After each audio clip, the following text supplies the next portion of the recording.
Hello and welcome back to the Art Saddle podcast. I am Copper Kelly and I'm joined this week again, as always, by my co-host Kenan Flannery. Say hello, Kenan. Boom. Hello. What's the story, Copper? Mighty. The story is mean and mighty. It's not even the right way to say that. I don't think so. But it kind of works. Everything's mighty, isn't it? I think you gave out to me last week about saying something was trucking and I meant slow. But I don't know. I don't think before I speak. So I feel like... I don't give out. You stop. That's all you do. But yeah, for all the folks listening, if you want to get in touch, we say a week in, week out, and we started saying at the start of the episode so more ears can hear it. If you want to tell us a story, if you want to come on and sing a non-copyrighted song, if you want to tell a joke, if you have anything to say, you can find us at the Art Saddle Podcast on Instagram and the Art Saddle Podcast on Facebook, or you can get us at theartsaddle@gmail.com, and we're always on there looking, and that's all we do. So it's wonderful. We're gonna see it, and we're gonna get you on, and I'm sure if you were listening last week, you heard that we were meant to have a guest on, but I'm sure we'll get into that and Kenan's troublemaking ethics and stuff like that, that you've seen on the pages if you follow us. But without further ado, El Copper, listen to El bit now, right? The El bit, the young stallion Copper. Tell me, what are we speaking about today? What are we chatting about? So we have a few talking points we want to touch off this week. I suppose the main one you want to talk about is, can you fake creativity? So we'll dive into that a little bit. I also want to touch on a bit of tax, I know tax is very, very boring, but very exciting. You do kind of need to know the stuff if you want to look after your money in this business that we call the music business. So I mentioned the artist exemption tax last week, but I didn't have all the facts in my head, but now I have the facts, so I will share that stuff with you. And also I'm going to ask Kenan what his thoughts on auto-tune are as well. We'll get to that as well. But we also have some news, and but we'll get to the news after I ask Kenan, why is he so sunburnt? You look really sunburnt in the video. If anyone's watching, are you actually red or is just the camera? I don't know if it's like. Have you been using your sun cream at all? No, not at all. Farmer's tan all the way. See, today, 50 on you. Today we had it rained. It was fucking weird weather you get in this country. It rains this morning. I bring the dog out on a walk. Fucking lashing. I stand on the trees like two creepers. Do you know what I mean? Outside the school. It wasn't fucking nice at all. We're standing there hiding. And all of a sudden, sun comes out. I'm out. I'm fucking scorched. It's like being in Barbados. Do you know what I mean? So, I don't know. Aren't the kids in the exams now as well? Something like that. So it's the Irish thing where kids are stuck inside doing exams. We have the nicest weather, and then as soon as they're finished, it's rain. It's always the case, yeah. I've noticed that when I done my leave, and it was the same. It was fucking. Or is it next month they're doing? I don't know. No, they started. They started about a week. Yeah. Started a week ago. But you can even see my arms. I don't think you can see that. But if you're watching the video, it's like it's weird. Too shiny. It's too white. My eyes. I'm blinded. I don't know if I should pull down the blinds a bit more. Should I? You're grand. You're grand. Yeah. What have you been up to? You're painting your bench, you said. Yeah, I was painting a bench. I was. It's not a euphemism, is it? You've set me off. I had everything in mind what to say, and now you've got me just thinking about me bench. Yeah, I have a cast iron bench. I think I've painted that bench for fucking nearly 2 weeks now at this point. I think, we talked about last week as well. Yeah, everyone's mad to get an update on this bench, so you have to be posting pictures on our Facebook or Instagram and stuff now. So it's finished now. It's a nice. It's called English oak. that's on it. It's like a wood. It's What, like, the paint? yeah. So it's like a nice kind of it reminds me of like saddle brown, kind of that color. So Is it it's Ron nice. Seal now? Did you Ron Seal? It does what it says on the tin. Fucking does what it says on the tin. I did indeed. It was cheap. €11 for a big tub. I said, sure, I'll get that. That'll do the trick. And so I got that cast iron bench, so it's painted black. The cast iron. It's a real old fashioned. And I'm gonna get Kit down to do some maybe like cowboy kind of fucking old vintage, maybe painting on it or something. But that I think I might do another coat on it. It's I might do another coat on it, but that's when the weather gets a bit nicer. But I'm okay, yeah. I have a toothache that I'm going to the dentist about tomorrow. Oh. But besides that, I'm fucking wonderful. How are you, Copper? What have you been up to? Sure, I'm doing grand. I shot most of a music video at the weekend. Did you? I have a new song coming out soon called No Front Door, and I actually sent it off to be mastered as well. The final mix is done and it's sent off to be mastered. Sent off to Nick. That's right, Nick over in Audio Animals, in the UK. And I was shooting a music video for it at the weekend. My mate Declan, he's a neighbour of mine. He does all my videos, Declan Colford. And basically we found, I was searching for weeks and weeks to find like old abandoned houses. Or like an old abandoned house, so I can shoot this music video in, because it's a music video is about a family living in this old house, and it'll all become apparent when you heard the song. But anyway, looking for old houses, there's tons of them around the place, but I want to do it properly. I want to find the owner and get permission and so on and so on. And I found this perfect one down near Hookhead, and I managed to get the address of the owner, and I sent him a handwritten letter, sent him a CD, everything, saying, please let us use your house to shoot in. We'll only be there for an hour or two. We'll be so good. But yeah, I haven't heard back from him. That was like 3 weeks ago. So found out my mate, the bassist in my band, Billy Loftus, he should be listening. How are you, Billy? Billy. Or his house on his land, he has some old kind of farm sheds, and they have nice stone walls and stuff. So we went over there and we shot the video. And I got a lend of this old guitar from a mate of mine. I think it was his mother's guitar, and it's an old like 40, 50-year-old Egmont guitar, acoustic guitar. I think it was made in Holland. But the poor thing is foobar. It's beyond economical repair. It's its playing days are long gone, but it looks really cool. It looks really old. It just kind of fit the whole idea of the song. So I was like playing this old, out-of-tuned guitar with 5 strings, and singing along with the song and stuff. So music video, we have one more shot to do. We lost the sun that night. We had one more shot to do. But anyway, that's nearly finished as well. So hopefully we're releasing this single in the next few weeks. But that's been the crack with me. I suppose I've seen the guitar online.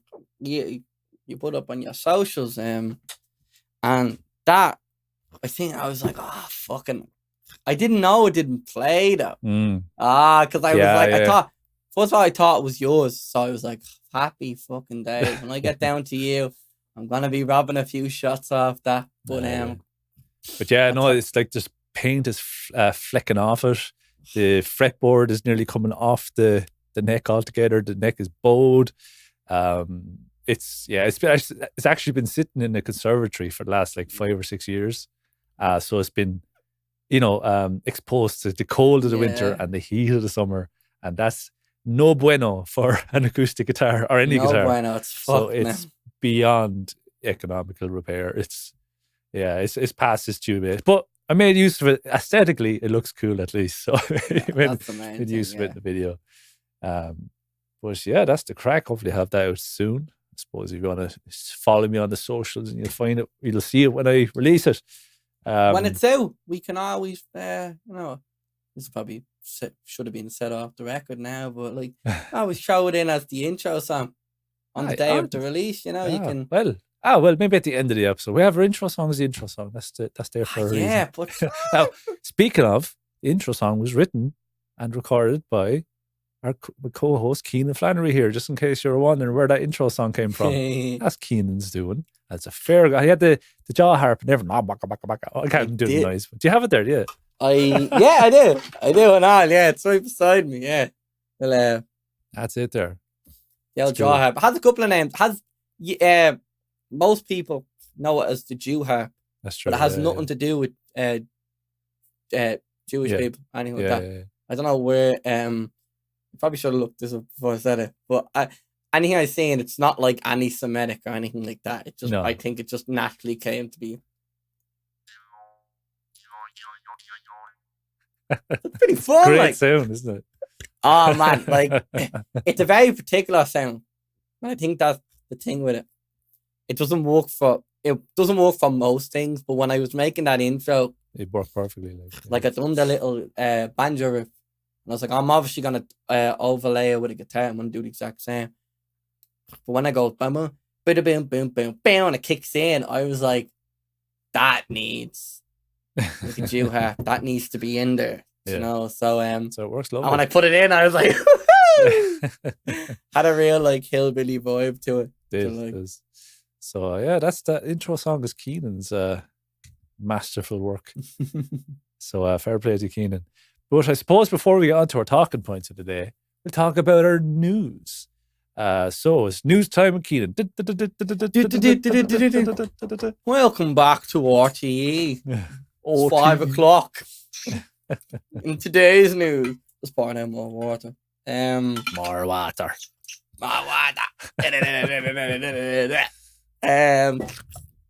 News one.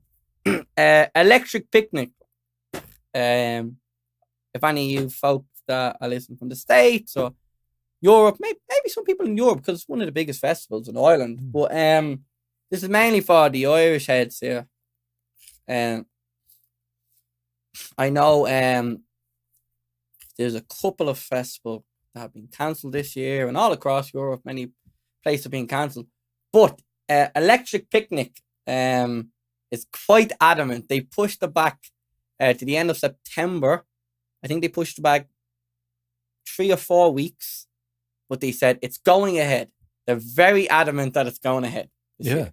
They got funding from the government, which was quite controversial because, like, I don't know if you've seen that. That's it. No, I haven't seen it. A fund, I think it was like 225 million went out in funding to promoters, venues, and bookers. Oh yes, okay, yeah. But like the Tree Arena got funding, stuff like that. Which, look, I'm not gonna talk too much about it because I actually didn't look into it a lot, so I don't really want to give an uneducated opinion. But I feel like there's a lot more venues out there that could do where I think they got like 26,000, and I feel like a lot of other venues could do with that than the Tree Arena, the biggest venue in fucking Dublin. All of Ireland, like All of Ireland, yeah. Mm. But EP got it. And they go Electric Picnic, yeah. EP, sorry, I call it EP, yeah, but Electric Picnic, that they got the funding, and they're very adamant. They're very serious about that. They're sure it's gonna go ahead, and it's leaving punters and gig goers kind of confused, with whether to sell the ticket. Maybe some of the acts that were meant to play, American acts that probably can't get over, and will they be going? This is the joy of me. I give you news. I don't really look into them much, but fucking do the own research. You'll have Brian Dobson's job in no time. I'll be fucking laughing. I'll be on CNN. But no, that's the thing. It seems to be. They seem to have not said anything. They haven't put out any knowledge of what acts are being pulled, what acts are going on, who's new. So can I ask, say, the Electric Picnic that was supposed to go on in 2020, probably there was tickets sold and stuff, but do people still have those tickets, and are they still valid for this one? And all has that and anything like that has been talked about? And so, in terms of validness for the tickets and all that, it seems like that's the case. But they haven't. What people have been asking, and a lot of the musicians I would know, is they haven't really a lot. Like, see, a lot of people would have thought that if it went ahead before it was confirmed, if it went ahead, they would have put out some sort of application call, kind of For artists to play. yeah, and Yeah, then yeah. kind of lower down, the expectation, because I think people are still expecting like grand electric picnic, and Yeah. you know what? I think they're still trying to sell it like that. Yeah. They're not really saying much about it. They're just going, it's going ahead. Yeah. But like It's not nothing. like there's only going to be 5,000 people allowed in or something. They're not talking about that at all. They're talking, No, they're there's going saying to be it's, thousands and thousands. yeah, it's going ahead. They're Yeah, happy yeah. to say it's going ahead. That's really all they're saying. That's all they're saying. Okay. And I think it would be healthy for the Irish economy and the Irish government and the Irish musicians if they went, okay, well, this year we're gonna make it an Irish only festival, and we're gonna Yeah, get only Irish artists in, yeah, and that's good. maybe That's a good set it idea. up the same way. Maybe have the big stage up and let people that probably will never get the chance, to play such a big stage to do it and get people. Because at the end of the day, a lot of people at this point are kind of in desperate need of getting back into live music, and like I know it's like buskings. This is off topic, and we'll talk about this later in the episode, but about busking and it kind of coming back. But I think people are dying to see music, regardless of who it is, and Yeah. if they don't give a shit if it's Ed Sheeran or Eddie Sullivan from down in Sligo. It doesn't matter. It's fucking Yeah. So I think I don't think they're handling it in the way I would, but sure, only time will tell. What do you think of it? Sure, look, we have to see where it goes, because there was some sort of a concert there last week or the week before in somewhere in Dublin where they had a big. That was it, yeah, and they had like a test thing or something like that, but there's only a select amount, select people were allowed in the first place, and it's not really a test, and 500 people, and they're carefully selected, I say, and all this kind of stuff. So it's not really a test case or anything like that. But look, we see how all we can do is see how it goes. But see how it goes, yeah. Speaking of, I have a little bit of news here. Metallica has sued their insurance company, Lloyd's of London, for refusing to pay out after the band was forced to postpone 6 South American gigs due to COVID-19. So back, last year they were supposed to play in South America. Things happened, gigs didn't go ahead. But they had insurance against, cancellation, abandonment, and non-appearance. So that was the policy. But the insurers are going, oh yes, but there's a clause saying not for a communicable disease. So, they're going against the whole idea of insurance in the first place. Obviously, insurance is like, peace of mind against something bad going wrong. But then what is a communicable disease? Like, say, if James Hetfield had a flu, and just a normal flu, and he couldn't sing, and they had to cancel the gig for that, is that under that clause of communicable disease because he could give that flu to other people? You know what I mean? And it's not the big baddie flu, I guess you could say. But yeah, it's just the fact. Yeah, it's more of a kind of a. It's not even thing about Metallica doing it. It's kind of. It's more Metallica are setting a precedent now for the rest of the music industry against insurance. Because if they are successful with this, it could lead to other, similar cases where bands had to cancel lots of gigs and insurance didn't pay out. But if Metallica are successful at this, then that could set a precedent saying, it's not fair that the insurance didn't pay out. But like, I don't know if you said you're starting to drive soon. Have you had to pay for insurance yet? Have you gone down that road yet? No, so we're getting insured on the car we have now, and their family's insurance is finished now. So yeah, it's finished in a week actually. So it should be we'll be looking more and more, but insurance is mental. Do you know It's what I mean? mental, It's yeah. fucking Because even like, when I like you live in Dublin, which has lots of transport. You don't necessarily need a car, but you were saying to me before how if you want to get out of Dublin, you need a car, and you want to get stuck at, wait for buses and all this kind of crap. But I live in the countryside all my life, so as soon as I turned 17, I got a car and I was out on the road pretty much. But the thing is, the first car I ever bought was a '92 Ford Fiesta. I paid €300 for it. And what year were you born? I was born in 99. 99. Oh, Jesus, my first car was 7 years older than you. Yeah, it But wasn't it. So this is a '92 Fiesta, manual choke, everything. I bought the car for €300 and it cost me $2,500 to insure the freaking thing. Fucking $2,500. hell. And that was like third party fire and theft. That wasn't even, fully comp. But I've been paying, stupid money for insurance for many, many years. Obviously it's gone way down. I just got insurance there last month and it was like $550 for fully comp. But I've never made a claim. I have 3 points that are expiring this month, thankfully, in a few days. They're gone. But anyway, but I'm clean, no claims, no nothing. I'm still paying like €550. But and I've never had to make a claim, thankfully. But if you ever have the hassle of trying to make a claim, the insurance company will try to wiggle their way out of paying you in any way they can. Yeah.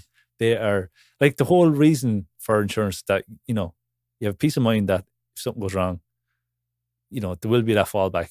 But even, it's not guaranteed that even that fallback will, help you out. So it's kind of absolutely ridiculous. But anyway, hopefully like this, I'm going to keep an eye on this Metallica case anyway and see where it goes, because it could, have far and wide-ranging impact on the music scene for the, going forward and stuff. So be interesting to keep an eye on that.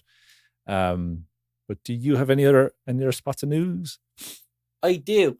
When you were talking about driving so young, I think talked about this of convenience of Dublin. Do you know what I mean? And the minute you start kind of wanting to see nature and wanting to see the countryside of it. Because I've always said to people that like Dublin is it's a different country. Not even a different county. It's a different country. You're inside the pale. We're outside the pale here, beyond the pale. Nah, we're a couple of Jackeens up here, isn't that? Jackeens, yeah. But I had an awful experience with your fucking country transport there on Sunday. Oh, yeah. Oh, we're supposed to record a podcast, we were, and then Kenan, the Kenan Bale, Kenan, bus network failed us. Yeah, we had we went in the intro, but this episode we're meant to have a talented Dylan Goff, or as I like to call him, Dylan Guff. You said it to me. You take no guff from you, by. No guff from you, you dirty fucker. That's uncalled for. Hopefully he doesn't hear this. But yeah, I was down in Laytown, which, on a depressing note, I remember I used to spend so much time in Bettystown, which is like right beside Laytown, and the place is a fucking ghost town now. Like the Fantasia is closed Fantasia, down. yeah. That's closed down. It was there a few years ago.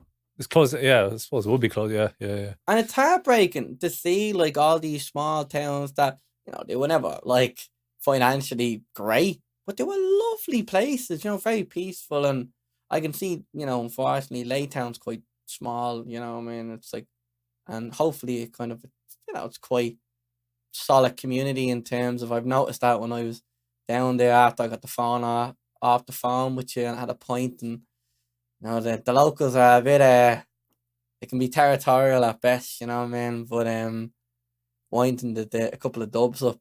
But yeah, the bus is either cancelled or you'd see one coming by early and you'd go, it's early, so let's walk to the bus now. And they're meant to stop and they don't stop, and there's another one cancelled, and because obviously it's even worse because of COVID now, so shit is being cancelled. So we had to silly Kenan made everything postponed. I'm sorry, but yes, we're here now anyway. We are. It's a Wednesday, and hopefully people are still waiting patiently. Yeah, refreshing the Spotify. Oh my God, I wonder where the Art Saddle podcast is. But, I've another little bit of news for you. Touched on what we talked about last week. Sinead O'Connor. Remember last week we mentioned that she was retiring, but now she's not retiring. Yay! She must have heard us talking about her. So I said, "Geez, those lads in the Art Saddle, they want me back. They want me back. So I'd come back out of retirement now because they talk about me so much." She's pulled McGregor. So now McGregor's fucking retired about 4 or 5 bleeding times at this point. But she's back. She's back rocking. Yeah. She's like, not to be bad now, but like she's ancient at this point, is she not? So don't be ageist now, Kenan. Give it over now. No, I think there's a point where I don't know. I think for her, like she's always been. I said this last week. She's a workhorse. So she probably said she probably said on Twitter, which she probably meant it in terms of a break. I'm done with showbiz. I'm done with it. Basically, I'm taking a break. And then the media and all these papers and websites are going, oh, she's retiring, And she probably went, you know what, I'm not. So maybe I have to be like crystal clear about this. I'm not retiring, I'm taking a break. I think what happened was that she got so much kind of support and nice messages and things. Apparently she said, look, people still want me around. So hey, look, I want to retire. I think that's what happened, which is actually fair enough. It's actually really positive. So fair play. But I think creatively, can you ever retire? If you're writing your own stuff, doing it for yourself and not keeping up a social media presence and putting out, releasing music and stuff, then if you're not doing that stuff, then I guess you're technically retired. But if you're still writing your own songs for yourself and maybe singing an old song in the pub every now and again or something, then that's grand. Jeez, it's no retiring for any of us then. No. But I'll give you a bit of news. Go ahead. I have a few things here, but Noel Gallagher. We all know Noel. Noel Gallagher. Noel Gallagher. They say Gallagher in England. It's Gallagher. Gallagher. Noel. Oh, Nullig Gallagher. Nullig, yeah. He is planning a solo Oasis tour, which is interesting because I remember about a year ago, there was like news going around that he was back talking to his brother Liam. Right. Yeah. And they were like, oh my God, they're doing a tour. And now he's announced a tour, but it's solo. So it's kind of going like, is it going to happen? Maybe. Do you think Liam's going to? I don't think Liam would like surprise show up. I really don't think. He's doing the Liam and the Flying Birds or whatever they're called. No, it's Noel. He is the Flying Birds. Oh, he shouts how much I fucking know. Fucking hell. High Flying Birds, yeah. Flying Birds, yeah. But what do you think of that? Think about that's Noel? grand if he wants to do that. I actually way prefer Noel as a singer to Liam. Like I was never a huge Oasis fan anyway. Only kind of starting to appreciate it more now in recent years. But I suppose I was kind of the Blur head. When they were a big thing, it was like Blur versus Oasis. I always preferred Blur. But I never really liked Liam's vocal delivery. It's too I can't reproduce it, but it's too. It reminds you of Waluigi. Yeah.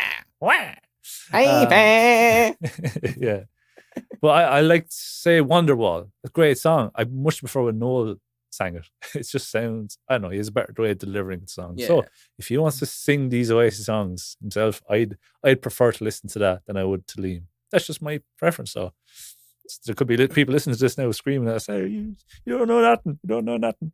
So I don't know.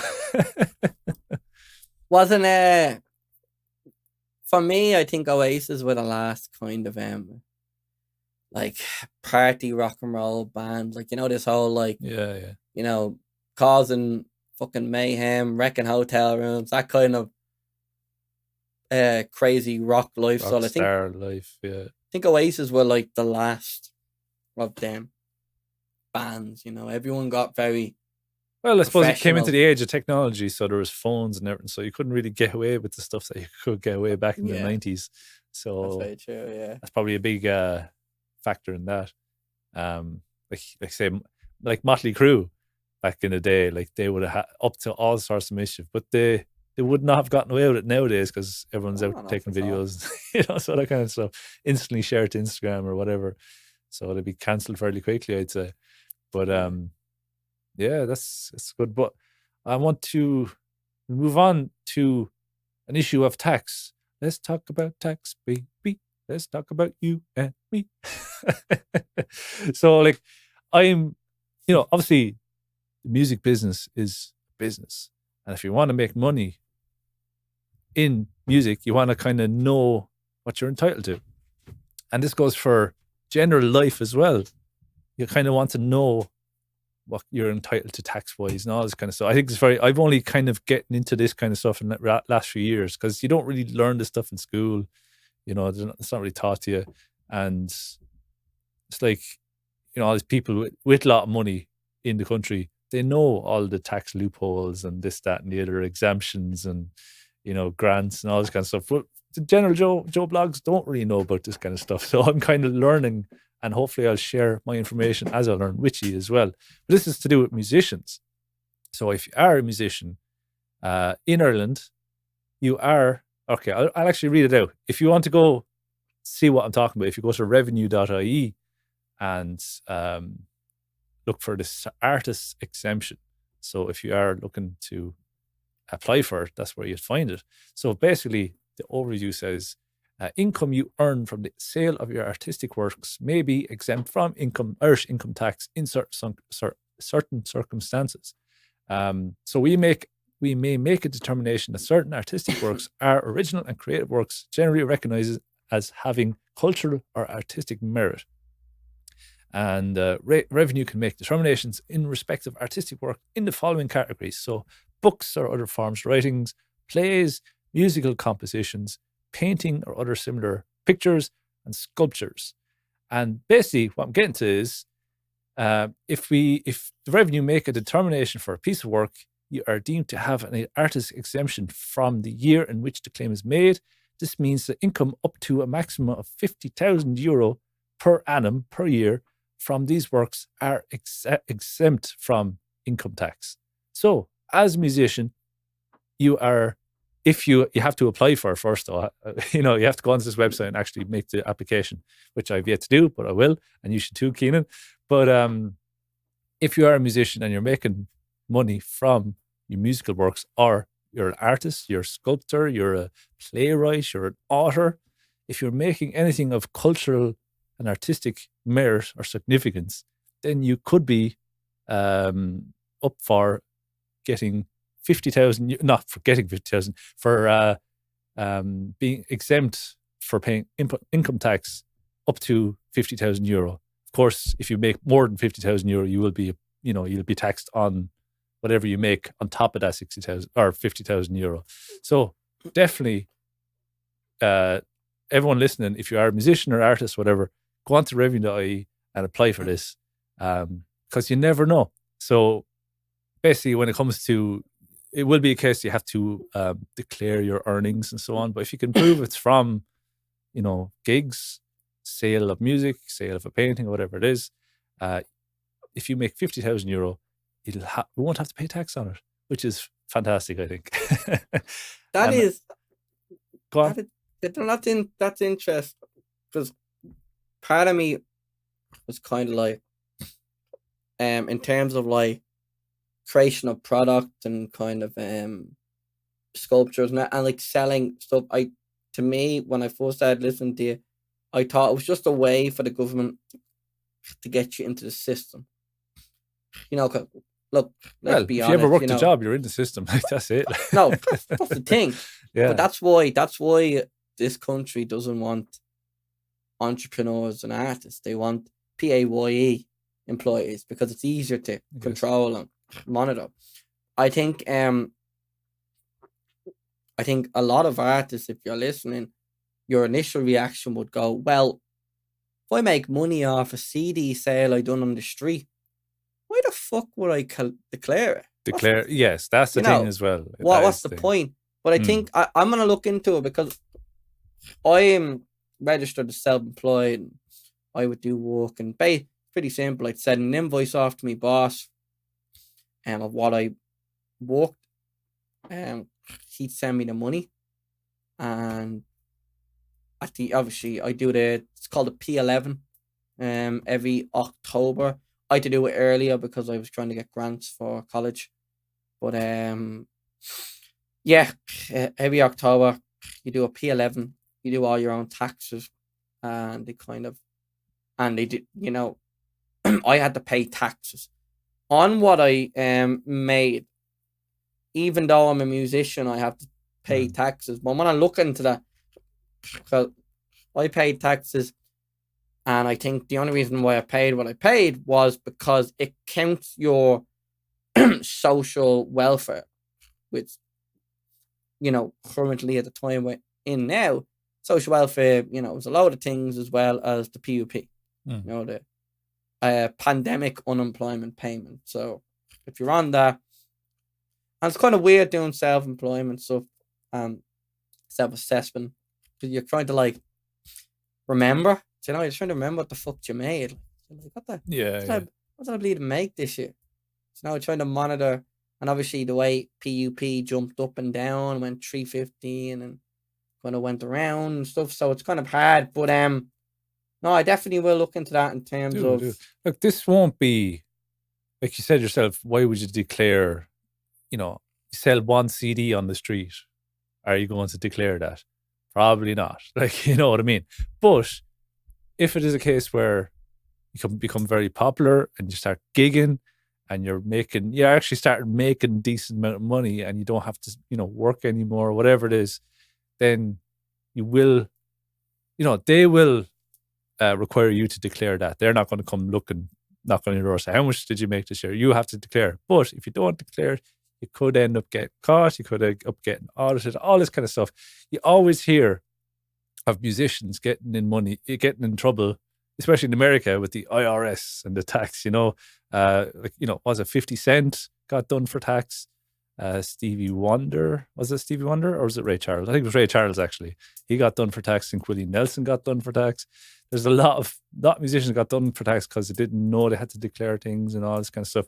But I'm just saying this for people to keep it in the back of their minds. I'm not making 50,000 at all, but I'm just thinking in the future, just in case, you know what I mean?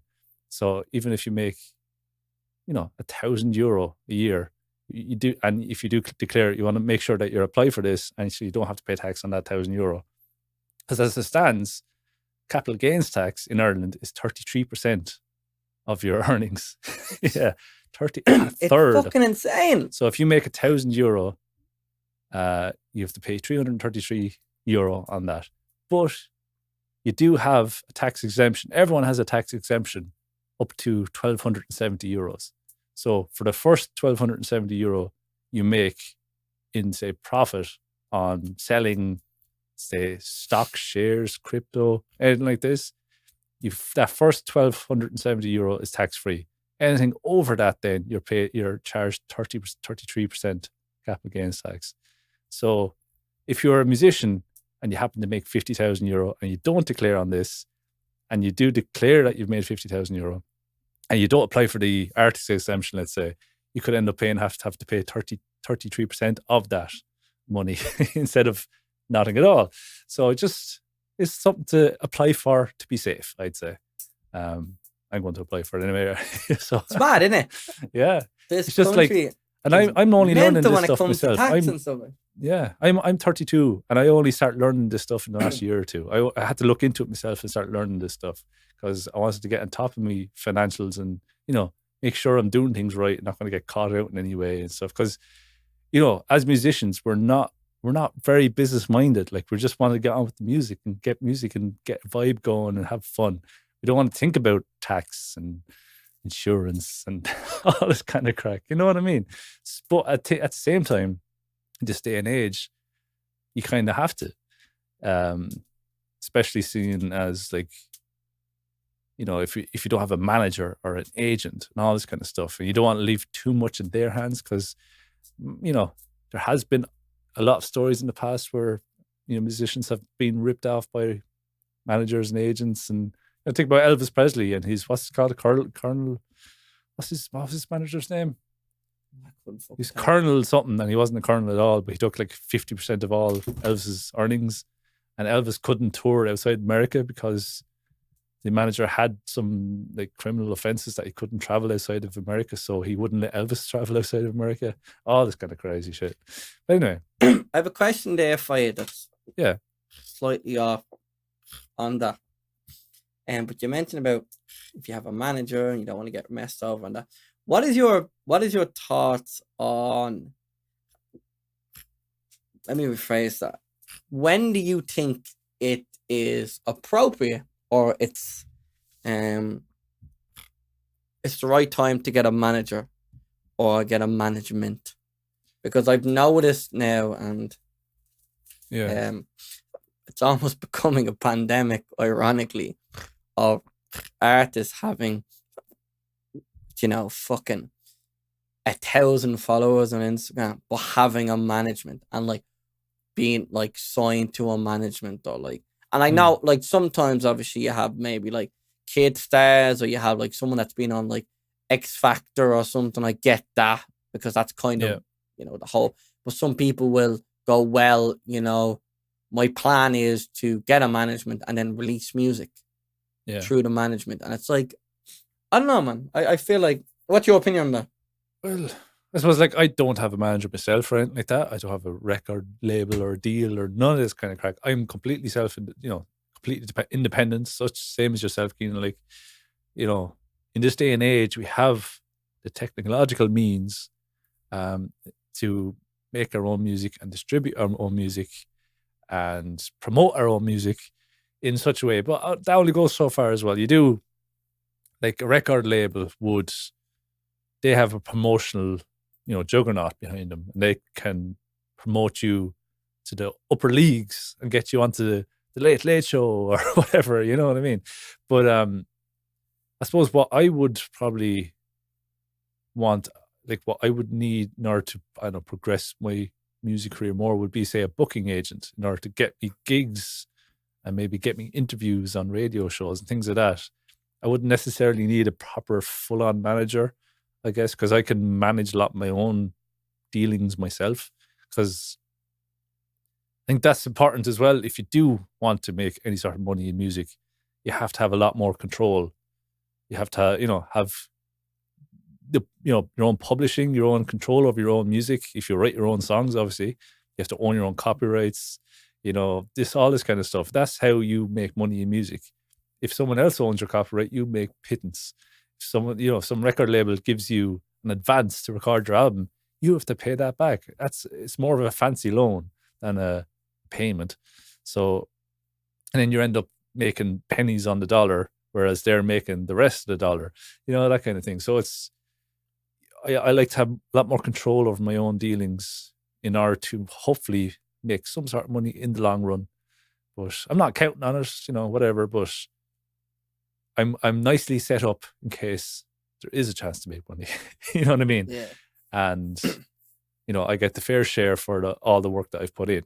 Whereas I would not like some fella that doesn't do a whole lot of work to get the fair share or get a huge line share of my money. You know what I mean? So it's kind of, I think it's very important to be independent. But I would, I would like a booking agent to get me gigs in certain places that I have no contacts in and stuff. But that's it. Like contacts and networking is a huge part of it. And it would be good to have someone on your side that has contacts and, contacts in the business and all that kind of stuff. That's, I suppose, one major thing that I would need. What do you think on the whole manager situation? Would you get a manager, or if you could? No. I think one thing where I always hear people saying with booking agents or anything like that, they say you should only get someone when you can't handle it yourself. So if you're getting an influx of gigs and you can't organize it yourself, you can't plan it, you're getting overwhelmed, that's when you get a booking agent. Now, do I think that's right? I don't know. I think I think maybe there's benefit in getting an agent, maybe even getting an agent that you haven't met, but someone that's like, that's why a lot of artists you'll see will have like an American agent, an Australian agent, a European agent, and an Irish agent. So when they go to America, they've never met the agent most of the time. They haven't stepped foot in the bar they're about to play. But because of the agent and because of his way of promoting and getting into touch with people, he knows. And obviously he makes a good buck from it. And, then you can run this American, European, worldwide tour without even, and this is only something recently I've figured out. Because I was always like, how do people do worldwide tours? I don't get it. Like, do they just know people? And I was like, oh no, they probably have. I realized, booking agent. So I'm like, they probably never met their booking agents. Do you know what I mean? Now, obviously, maybe the management hired their booking agent or whatever. So that's probably why it is. In terms of management, I think this is just a simple way to slip into like the Also Collective. Do you know what I mean? It's like, I think if there's enough information out there for you to do yourself. And you might not get the maybe results you want immediately. But I hate this like fabricated idea that if you throw like $3,000 at a PR company, you're immediately going to be successful. Yeah. I've seen a great post online about it. Someone going, I have a debut single coming out. I want to get a PR company.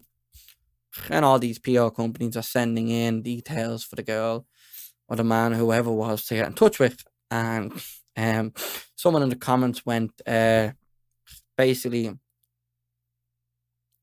said, doesn't matter if you do it yourself or you sink fucking $5,000-6,000 into a PR company.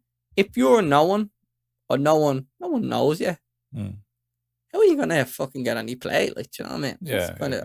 So the way I see it is, you build a connection with your local area, even if that's not what you're going for. Because I know there's a lot of Irish artists that have made it because they've actually just completely stepped past the Irish scene and went straight to the States or went straight to Europe, right? So Bill was started the way I would tell someone to do it. Now, I'm still here, not making loads, so don't fucking, you might take what I say with a grain of salt.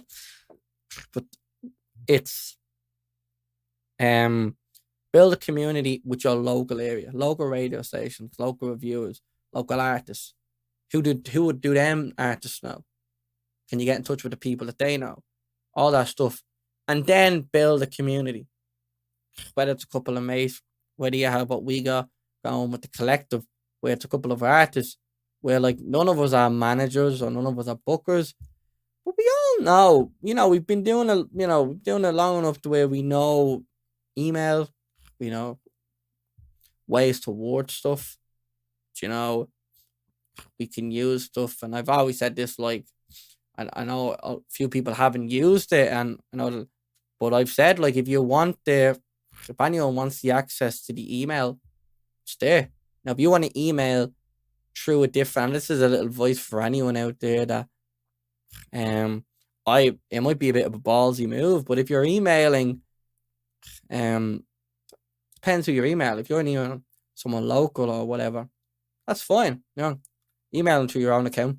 But if you're emailing someone and you want to be, if you're like, okay, I have to be professional, make an email, make it like, I probably shouldn't be saying this, but like, make a fake record name, you know what I mean? Or make something that sounds official. Yeah. Because they, more than likely, if they're a big company or a big, whatever, they probably won't go, I've never heard of Big Penis Records. Never heard of them. I should check them out. So now, is that what your mind goes to straight away? Is it? Sometimes I forget we're recording, and I say it, and I go, actually, this is going out onto the internet. Yeah, I'm not editing anything, so fuck. Bollocks now. I need to quit music, get a job, and don't know, Tesco or something. This music career is done. But yeah, what you were saying though, people for some reason they don't like people promoting themselves. Like I found that as well. I found out where if I put out an email as Copper Kelly, it probably won't get opened. But if I put out as, the manager of Copper Kelly, I'm doing it myself, but I have more of a chance of it being opened and read. But that's just I don't know. It's just a human characteristic of people that people don't like people self-promoting. So I'll throw it back to you. Sometimes record radios and papers and magazines, they don't like the opposite. They don't like the management, because when it's smaller radio station, they want to talk to you.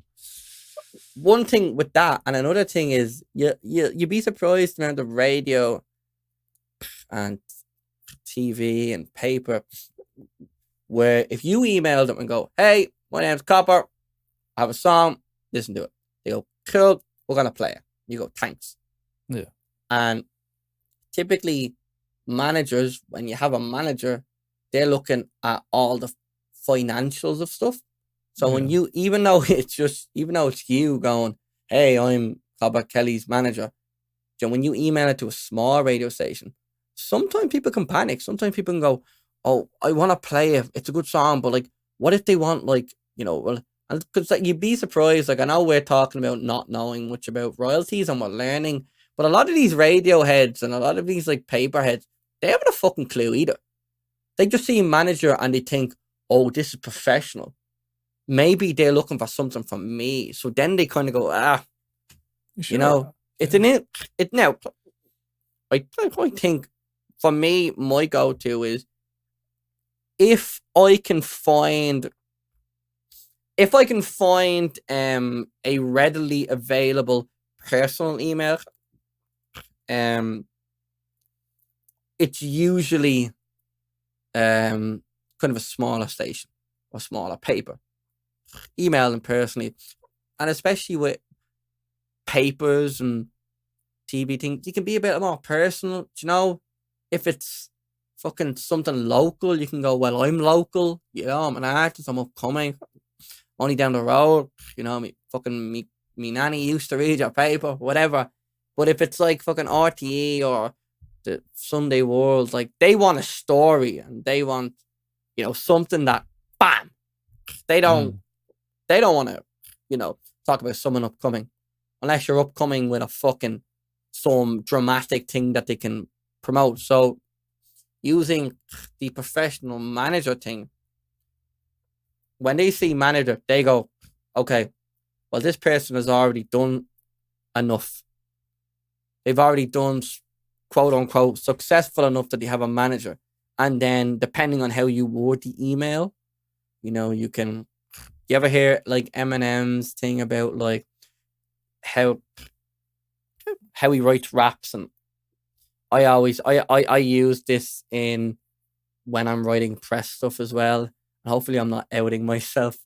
But Eminem said this as a joke on Jimmy Kimmel, Jimmy Fallon. But he says, you take a truth and you stretch it. So he was like, it was like a skit on Jimmy Kimmel. So basically, he was like, all right, so we're going to write a song with you. Tell me something that upset you about when you're younger. And he was like, all right, Jimmy Kimmel was like, all right, when I was younger, my dad bought a new briefcase. My mum thought that it would be cool if she gave me the old briefcase, and I went to school and everyone in school called him Briefcase Joe. And that was like how they flagged him. So Eminem was like, cool. So what we'll do is we'll take that story. Okay, what we'll do is, what if your mom killed you and cut you up into pieces and then mailed you to school in the briefcase?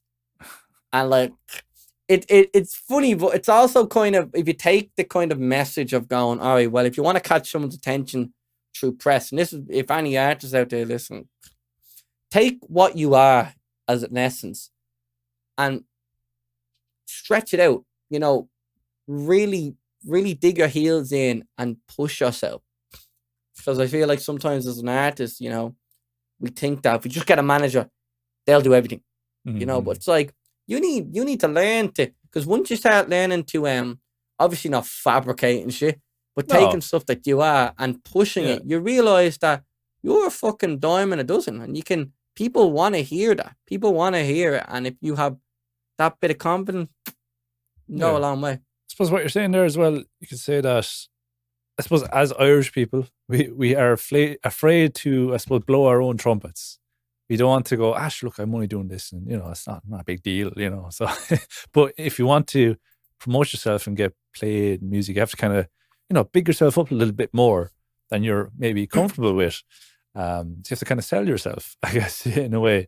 And I suppose you have to kind of get over that apprehension to blow your own trumpet. It's like going for a job, filling out your CV. What did you do in this place that you worked for 5 years? I only did this and this. Sure, I was used to it. It's no big deal. But they were like, oh, but you did that task. That's very high skilled. Why aren't you talking about that a bit more? Sure, it's just this thing I was used to. You're just used to kind of, brushing off. It's no big deal. Whereas, if you're applying for a job, you want to go, oh yeah, no, I have this particular skill. I used to do this for 5 years. I'm really skilled in that particular area, and I could use that then for your company and, make you loads of money, whatever it is, Yeah. So you have to kind of get in that mindset, I guess. I think it stems back. That goes back generations. Yeah. You know what I mean? I think I watched a video there talking about Ireland and the history of Ireland, and one of the things he said, financially, people in Ireland never bragged about their finances. You know what I mean? And people that done well in Ireland, and it shows, like, we hate Bono. Obviously, Bono's and he's fucking pay your taxes in Ireland, Bono, come on. But there's a lot of Irish artists that, like, Irish people just, I don't know, it's weird that, like, as a society, sometimes we just don't like seeing Irish people do well. No, I think a lot of it stems back to, like, it's begrudgery. It's like, oh, that fella has notions about himself. Well, it goes all the way back to, like, back in the day when, like fucking back in our history, I'm saying back in the day, like, it was only yesterday, where typically, if you had money, you had some sort of, like, loyalist sympathy. Do you know what I mean? With, like, England and stuff, with, like, obviously, fucking penal laws and all them times. So people just in Ireland just don't like talking highly themselves. I think that has gone through, like, generations, because it's like we don't want to draw our attention. You know what I mean? But I think sometimes I think that there's a way of doing it. There's a way of not, like, tooting your own horn and kind of, being a bit of an arse. Yeah. But also kind of look, going, that's it as well. Like, look, I'm okay. Like, I'm grand. Yeah. Like, I can provide this particular thing that other people can't, or whatever, Yes. That's exactly. There you go. But do you want to move on to the next point you were talking about faking creativity? Faking creativity, yeah. Is it possible? Tell us about this experience that you're having recently, and what are your thoughts on this? So, recently I've been trying to look at different ventures, creatively and financially. So I said, you know what? I used to teach guitar. I still want to teach guitar, but I was like, take it a step further. I could teach songwriting. And it originally stems back to getting an email from someone that I would have read their ebook. Really talented guy. I won't say his name. But great ebook. It's all about, like, songwriting and, like, branding as an artist. And he sent me a thing. Basically said, I'm running a beta course on teaching people how to teach songwriting. So I was like, that's something I love teaching, especially teaching kids. Like, I love working with kids. I think they're incredible, and I think they're more open to ideas of creativity, which makes me feel like I'm a child sometimes, because when I write, I'm like, whoo. And when you see a child, like, playing an instrument or writing, there's, like, a joy that you don't get from, like, an adult that just doesn't want to be creative. So I was like, I'd love to get back into teaching kids some sort of creativity form. So I got in touch with him, done a little interview, and it was all going great. But the price of the course was really expensive. And it was even because it was beta, it was even a reduced price. So I was like, I don't have that money. It was mad money. So I said, I'm sure with Google and YouTube, if I look at videos, I can make my own catered course to teach kids or adult. Teach anyone. It's kind of universal. So I set it up. I watched all these videos and wrote a little plan and had a really nice way to do it. And I started practicing with my sister, because my sister wouldn't be as necessarily creative. She's quite creative. Like, she likes drawing, but in terms of what I do with like instruments and music, she wouldn't really be into that. She's not a big fan of like listening to a lot of music and stuff. So I was like, I'm gonna get you to write a song, and we're gonna do it every couple of days. We'll do an hour, and we'll keep walking through my little course, see if there's any faults in it. And over time, I started to realize, a lot of my favorite artists, would talk about music like it's a fucking fairy fart. You know what I mean? It disappears. You can't grab it. There's no way to get it. And the more, I like reading and I like looking and watching like clips of artists that I like really being like spiritually or like kind of emotionally moved by writing, and and I'm like, oh, that comes from a spot that only he or only she can write that. You know what I mean? Yeah. But then there's the other part of going, well, producers, if you're working with a producer in a studio and you go, here's 800 quid for the day, and you walk in, the producer can't go, oh, I'm not feeling creative today. Yeah. Like, they have to be creative and they have to think They have creatively. to come up with stuff, good stuff there and there. The good stuff, not on their time, No. but on your time, So, and obviously doing music production in college, I learned that a lot of the lecturers were like, you have to learn to be on the fly creative. And I was like, okay. So the more I thought about it, I never took the charm out of it. And I don't think, if anyone's listening, I don't think it should. I should never take the charm out of writing and, kind of like idolizing songs. Like, never lose that, because there is a beauty in everything. But my whole thing was, can creativity be faked? Or faked is a bit of a dramatic term, maybe taught or learned. And I wanted to bring up with you, because my thought in essence is creativity can be taught, but authenticity and emotion through art can't be taught. That cannot be taught.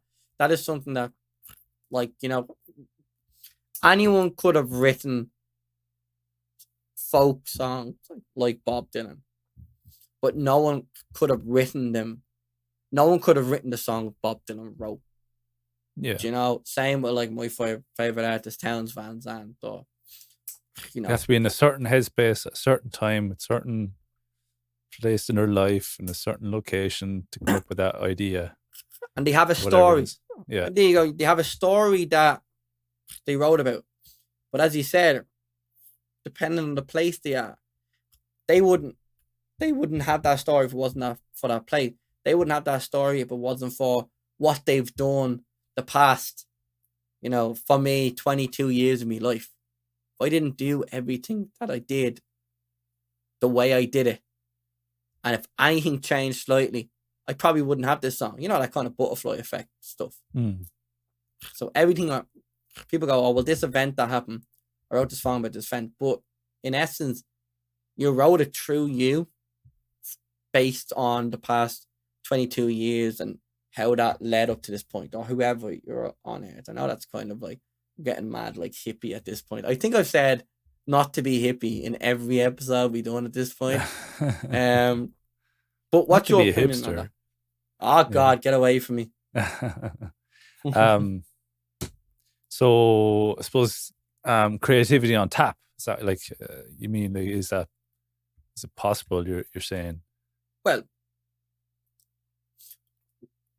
to what extent can creativity be taught? Like, could you could you teach us, like, you can probably teach someone how to write a song, but I how suppo- depth could the music be? yeah, Or I suppose no? I could teach someone tools and techniques that they could use in order to make the song, but you can't necessarily give them that spark of inspiration. They'd have to find that themselves, or I don't know if that is something that can be taught like that. It's something like learned with experience over time. I would think myself anyway.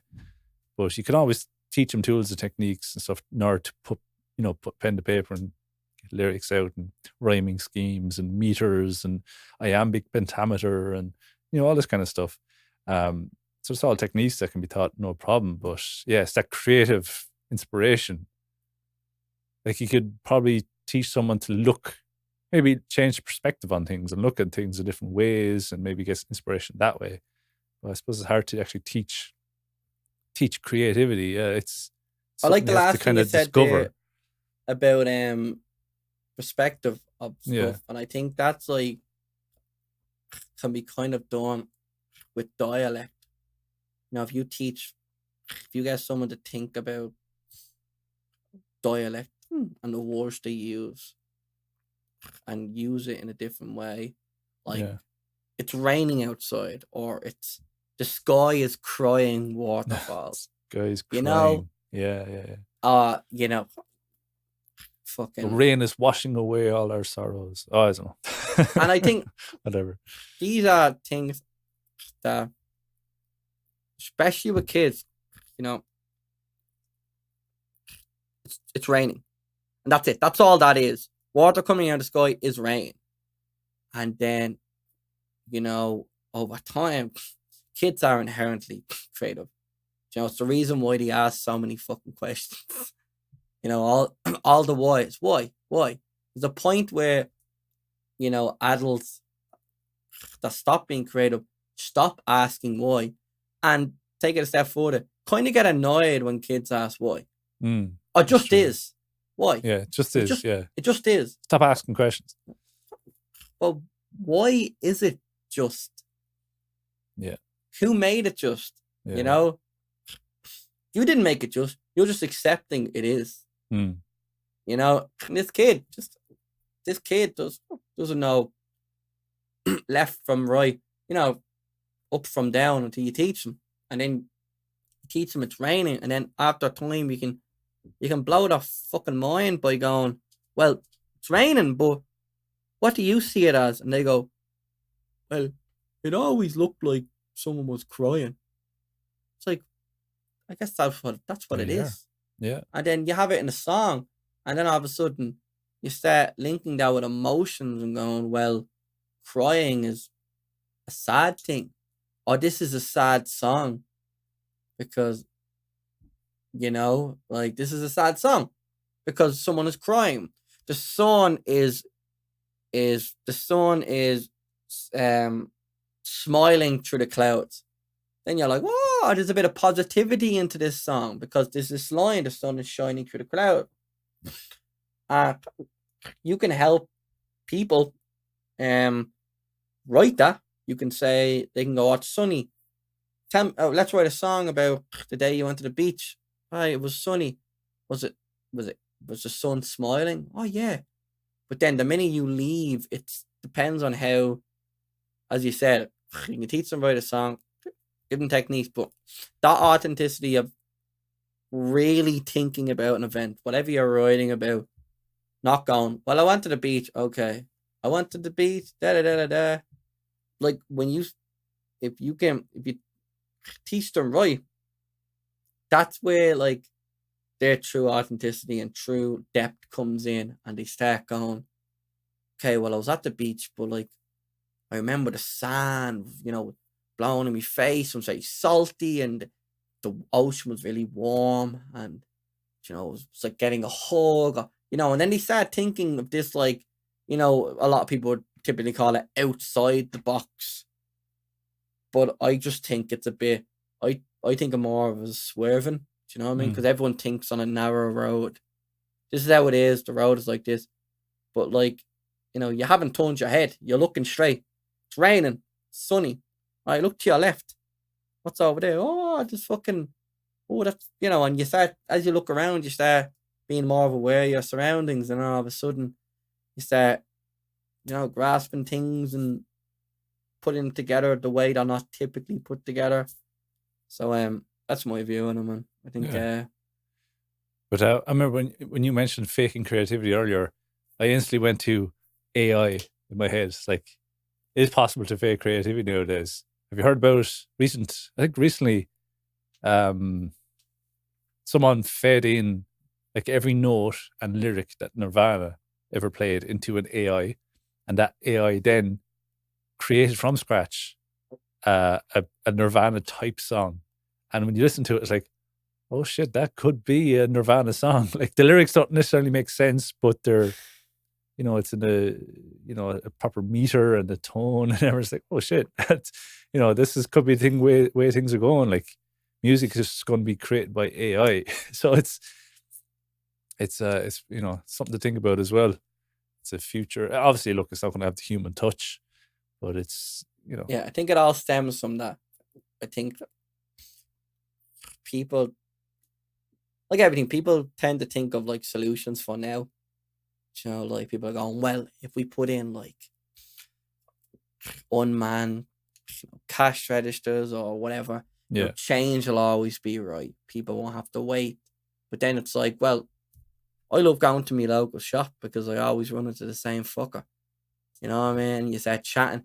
You go in there for a drink, and all of a sudden you're there for an hour just chatting. You know what I mean? You're never gonna get that. Yeah. And I think people, a friend of mine said to me today, he said a great line, we were never meant to be disconnected. Yeah. Social media and that, yeah. And I think it's the way everything is going now. Like he was talking about social media and the anxiety a lot, because I was saying I'm getting a lot of anxiousness from it. And when he was saying it, when he said that line and he kept going on, and something clicked in my head that I think STEM is the root of country and folk music. And it's storytelling and folklore. We have stories from the past in Ireland. We have stories from all different countries. We have stories from people we've met. When everything's online and I know what you had for breakfast 3 weeks ago, when I run into you, I'm not going to have a story. You're not going to have a story. Do you know what I mean? There's a beauty of going, well, you have my phone number if you need me. I'm not on social media anymore. I'm off. Okay. 2 weeks later, I run into you. How's things been? Oh, I did this, or I did that. And and I think there was always a limbo. And this is obviously me, like maybe criticizing the time I'm living in. Typical youth. No, but there was a point in like the 90s, early 2000s where mobile phones were a thing, so you could keep in touch with people. But there was no social media, so there was no like constant connection.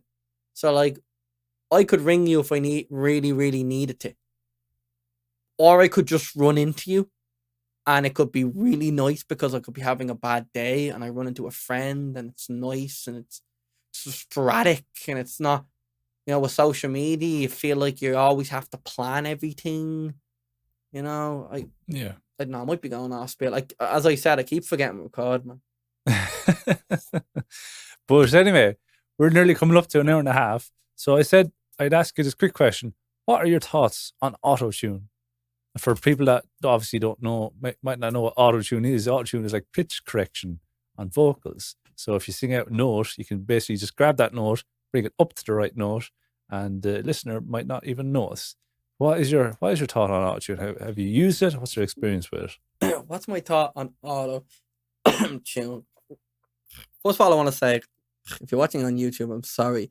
It's gotten extremely dark. You can't even see it.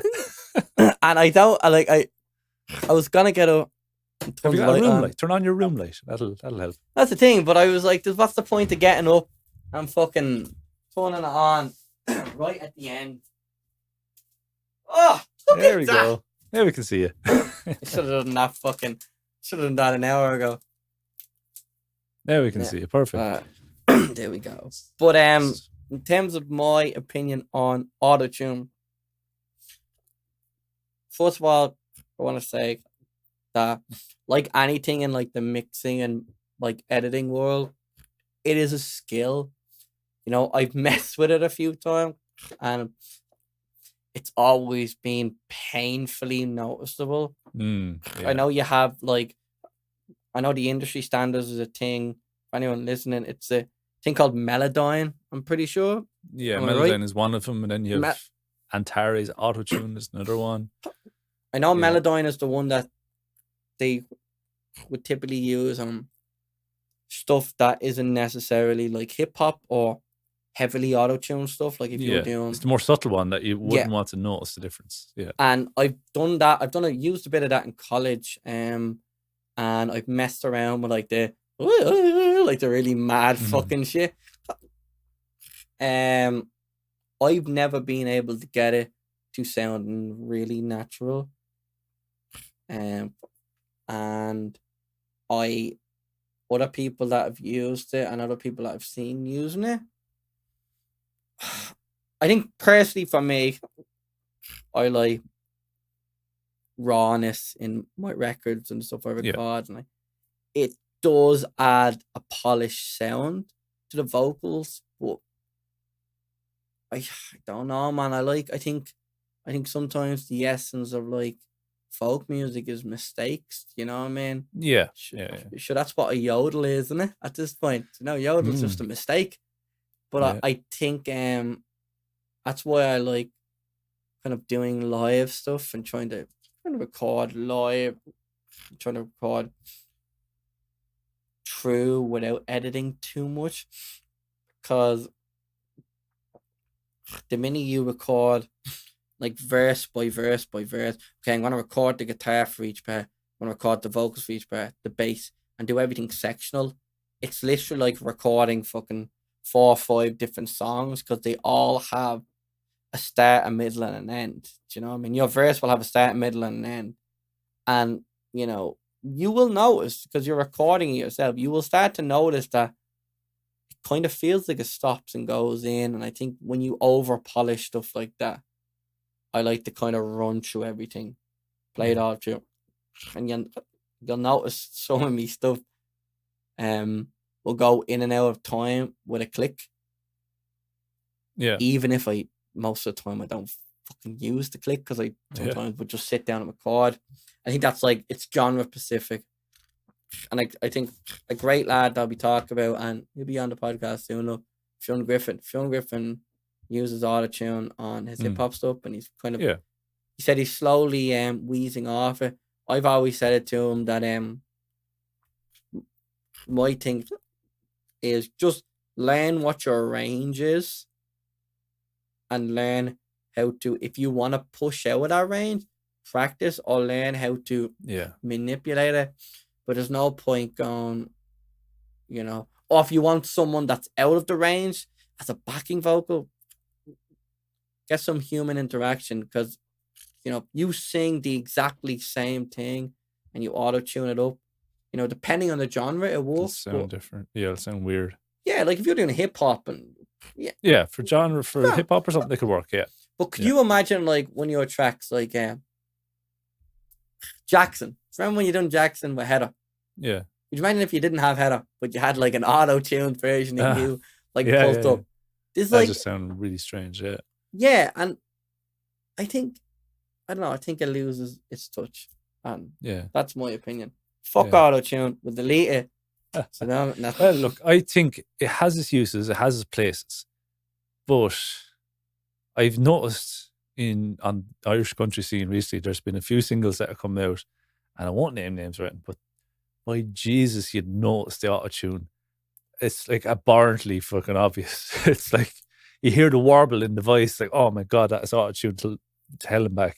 Like, I think if a singer has to auto-tune so much in order to get a listenable performance, I think that singer needs to practice that song a lot more. But when I'm recording myself, I will try to take as many takes as I can to get the right notes and get, you know, and so on and so on. But there might be a case where I've done 10 takes and a few days later and I'm editing and none of the takes have that exact note. It's just slightly flat or something.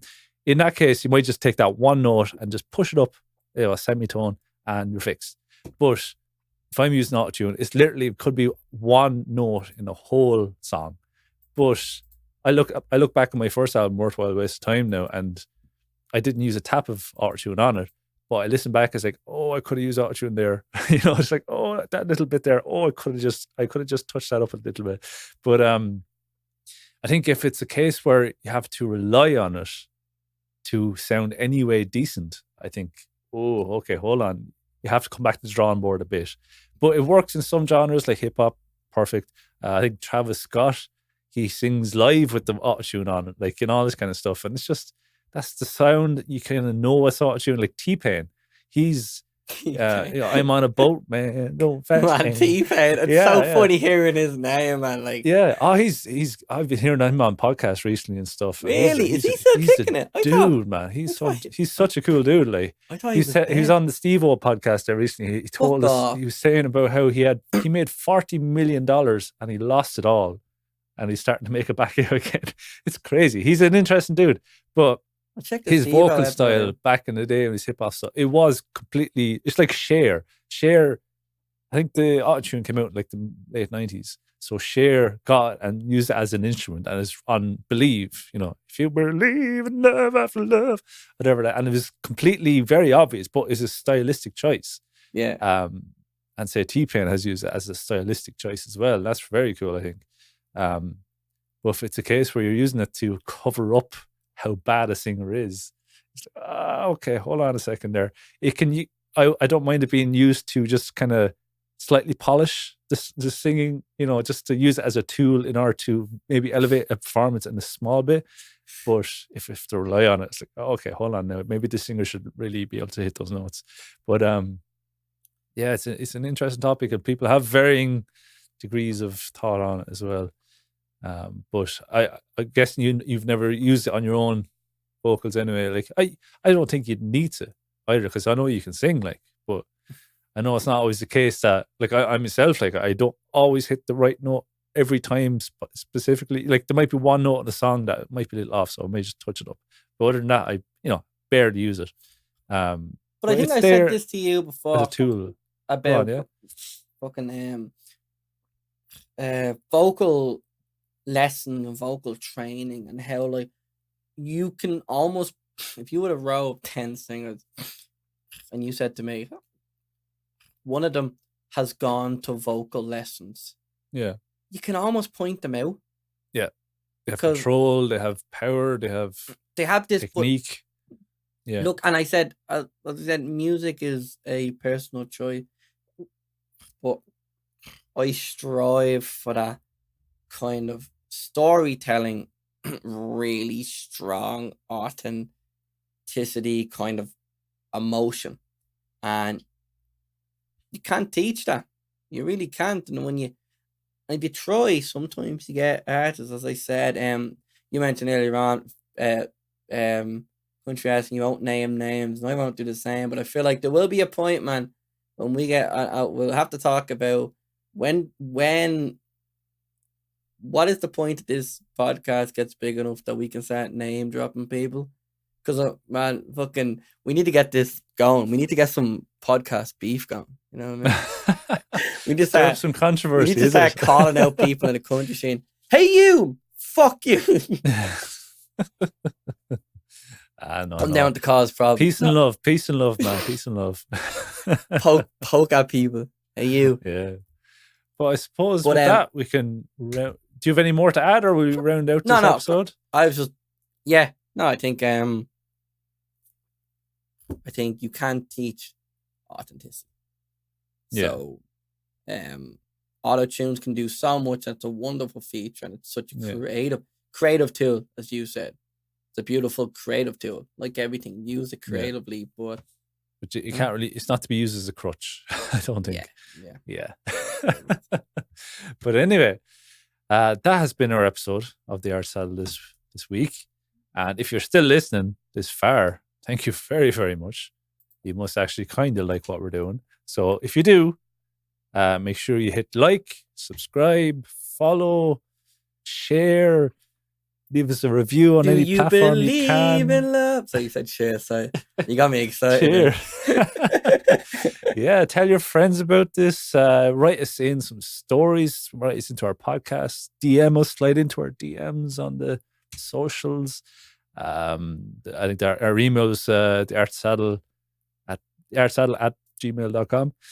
So if you want to appear on the show, if you have any thoughts and theories that you'd like us to talk about, any experiences in music that you'd like to talk about, or if you want to rant and rave about something, just write us in and we'll talk about it on the show. But I think that's all for this week, Kenan. Unless you have anything else to say.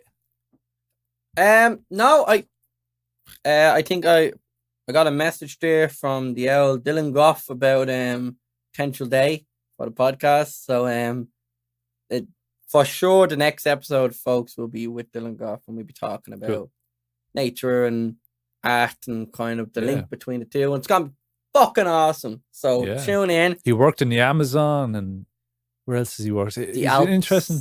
The Alps and the Amazon. It's and he's an interesting fella. And he's the Amazon, the actual rainforest now, not the Jeff Bezos.